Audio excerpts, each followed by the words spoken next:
কবে হয়েছে এটা? গতকাল রাতে হয়েছে। আজকে তারা থানা ঘেরাও করছে। আমার কাছে কালকে যেটা খবর ছিল, কে সবঙ্গে তাদের গোষ্ঠী দ্বন্দ্ব নিয়ে ঝামেলা হয়েছে, কে সভা করবে তাদের গোষ্ঠীর মধ্যে ঝামেলাটা হয়েছে, এবং এখন যা দেখতে পাচ্ছি নিজেদের গোষ্ঠীর যে ঝামেলাটাও সেটা টিএমসির কাঁধে দিয়ে দিচ্ছে। আমাদের সবং, যেহেতু সবংয়ের নামটা তুমি নিলে, সবং খুবই শান্তিশীল একটা জায়গা, এবং ওইখানে কোনো এই রকম আক্রমণ বা মাসেল পাওয়ারের কোনো রাজনীতি হয় না। এখানকার মানুষ অনেক শান্তিপ্রিয় মানুষ। এটা নিজেদের গোষ্ঠী দ্বন্দ্বটাকে আমাদের ঘাড়ে দিয়ে দেওয়া হয়েছে। যেভাবে অডিও ভাইরাল বা বিভিন্ন কথাবার্তা চলছে, এটা কি রাজনীতি মনে করে? কারেক্ট। এবারে আমার মনে হচ্ছে এবারে অনেকটাই সহ্য করেছি।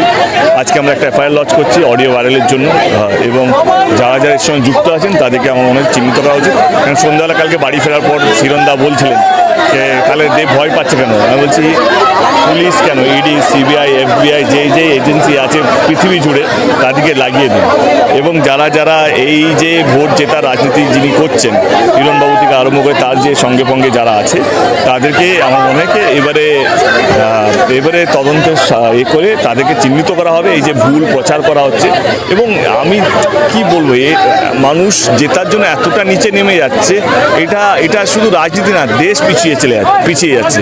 নিজে যেখানে যাচ্ছে এখানে মানুষ হচ্ছে না, তোমরা নিজেও দেখতে পাচ্ছ। শুধু উচ্চবাচ্য কথা বলছে হেডলাইনে আসার জন্য, এবং উল্টো পাল্টো ফেক অডিও ভাইরাল করছে। আমার সেটা এবারে বন্ধ হওয়া উচিত। আর এক সপ্তাহ বাকি নির্বাচনের জন্য, এবং সমস্ত দলের কর্মীদেরকে বলছি, সে বিজেপি হোক, সিপিএম হোক, কংগ্রেস হোক, এবং আমার দলে ঘাটালটাকে আমরা শান্তিপ্রিয়ভাবে নির্বাচন করব। আমিও যদি উল্টো পাল্টা কথা বলি আমার কথাও শুনবেন না। ঘাটাল ভদ্রলোকের বাস করা একটা এখানে আক্রমণ, পাল্টা আক্রমণ এইসব চলে না। আমরা আবার দেখিয়ে দেবো, দুবার দেখিয়েছি কে ভালোবাসা দিয়ে জেতা যায়, তৃতীয়বারের জন্য দেখিয়ে দেবো কে ভালোবাসা দিয়েই জেতা যায় ঘাটালটাকে। তমলুক লোকসভা কেন্দ্রের বিজেপি প্রার্থী, তিনি মুখ্যমন্ত্রীকে কুটু কথা বলেছিলেন, নির্বাচন কমিশন তাকে শোকজ করেছেন, কি বলবেন? দুঃখজনক একটা ব্যাপার। অভিজিৎ বা যতই কাছের মানুষ হোক না কেন, উনি তো এত শিক্ষিত একটা মানুষ, জাজ লেভেলের মানুষ ছিলেন, প্রাক্তন জাজ, সে এইভাবে কথা বলতে পারে? আমি আমি আমি আমি মানুষ না রাজনীতিতে আসার পর কতটা নিচে নেমে যায় সেটা দেখে দুঃখ লাগছে। মানে যতই আমার বন্ধু হোক না কেন, এটা ওনার কাছে, এটা যদি হিরণ বলতো তবু আমি বিশ্বাস করতে পারতাম, ঠিক আছে হিরণ বলতে পারে, হিরণ যেভাবে, কিন্তু অভিজিৎ গাঙ্গুলি এইভাবে ভাষা ইউজ করা যায়, আমি যাকে বাংলার বাঘ বলা হতো, আজকে সেই বাংলার বাঘটা নিজের জায়গা থেকে কোথাও সরে বসেছে, এবং রাজনীতিতে জেতার জন্য এমন কথা বলছে যেটা যে কোনো ওনার প্রোফাইলের মানুষকে শোভা দেয়। দিলীপ জেপি নাড্ডা সেন্ট্রাল সভাপতি, তিনিও দেখা গেল মুখ্যমন্ত্রীকে কিছু কথা বলছে, কি বলবেন? রাজনীতিতে কি কাম্য?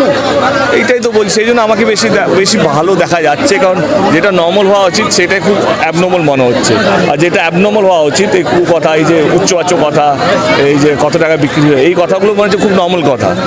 আমি এই সবের বিরুদ্ধে, আমি যেই জন্য এখন তো তুমি শুনলে আমি কাউকে কটাক্ষ করলাম, একটা শব্দ ব্যবহার করলাম হিরণকে নিয়ে বা একে তাকে নিয়ে, আমি আমার দলের কথা বললাম, বলে নিজের কথা বললাম, তাতেই আমার খুশি, তাতেই আমার দর্শক ভোটাররা হ্যাপি। আমার মনে হয় না এইটাকে বন্ধ করা উচিত। এর সবচেয়ে বড় দায়িত্ব আমি দেবো যারা ভোটার, এদিকে চিহ্নিত করুন। আমিও যদি ভুল কথা বলি আমাকে ভোট দেবেন না। আমিও যেদিন একটা সময় ভগবান না করে আসুক যেখানে আমাকে উচ্চবাচ্য কথা বলতে হবে, কাউকে চোর বলতে হবে, কারো ভিডিও ভাইরাল করতে হবে, কারো অডিও ভাইরাল করতে হবে, সেদিন আমাকেও ভোট দেবেন না। কারণ এইটা না, এই পরিবেশটা ভারতবর্ষে গিলে খেয়ে নেবে একদিন। সেদিন আমরা আরও বেশি পরাধীন হয়ে যাব, আর স্বাধীনতা থাকবে না আমাদের জীবনে। বিজেপি অভিযোগ করছে তৃণমূল কেশপুরে ব্যাপক সন্ত্রাস সৃষ্টি করবে ভোটের দিন, আছে তো ওনাদের কাছে, সেন্ট্রাল ফোর্স তো আছেই। বলছি প্রত্যেকটা বাড়ি একটা দিয়ে দিন, তাতেও কোনো অসুবিধা নেই। এইগুলো আমি বলছি সব বাড়িতে একটা বাড়িতে থেকে রাখিয়ে দিন যদি মনে হয়। এইসব ভাবতাবাজি করে লাভ নেই। আমার হচ্ছে বিজেপি সন্ত্রাসবাদী না করলে আমরা মানুষ বেঁচে যাবে আর কি। ভালো থাকবেন সবাই, এইটুকু বলবো। আর এক সপ্তাহ বাকি। আমি জানি প্রত্যেকটা মানুষ এবারে তিতবিত হয়ে গেছে, বোর হয়ে গেছে এই নেতাদের বক্তৃতা শুনে, ভাষণ শুনে, সবাই পাগল হয়ে গেছে। এইটা বন্ধ হোক, ভোট প্রচার বা ভোটটা শেষ হোক, রেজাল্ট যে আসবে আসুক, আমাদেরকে বাঁচান। ভোটের মুখে পূর্ব মেদিনীপুর জেলায় দেখা গেল গতকাল সিবিআই, আজকে এনআইএ দল দিচ্ছে, কি বলবেন ভোটের মুখে? কি বলবো, ভোট আসছে, এত কিছু হচ্ছে, এবারে কি আর বলি। এখন তো বাচ্চাও জানে কি হচ্ছে, সিবিআই এনআইএকে কোথায় নামিয়ে নিয়ে এসছে। আমার মনে হয় সেটা নিয়ে আর বেশি কথা বলার নেই। আমার দলের যে স্পোক পার্সন আছে সে বেশি ডিটেলে কথা বলতে পারবে। আমি এটুকুই বললাম। Thank you.